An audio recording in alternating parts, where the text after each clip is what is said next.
ఆమె ప్రాథమిక విద్యను అభ్యసించేటప్పుడు మొదటి చిత్రంలో నటించింది. ఆమె ఎంబీబీఎస్ మొదటి సంవత్సరంలో ఉండగా ఆమె తండ్రి యొక్క స్నేహితుడు గంధర్వ చిత్రంలో నటించేందుకు అవకాశం ఇచ్చారు.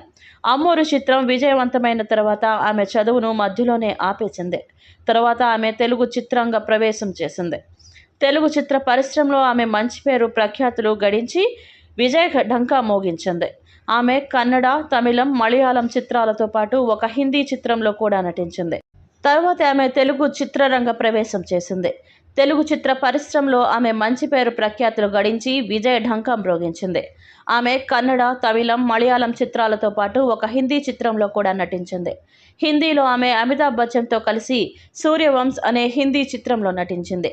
సౌందర్య, గిరీష్ కాసరవల్లి దర్శకత్వంలో ద్వీప అనే కన్నడ చిత్రాన్ని నిర్మించింది. ఈ చిత్రం జాతీయ పురస్కారాలలో ఉత్తమ చిత్రానికి గాను స్వర్ణ కమలంతో పాటు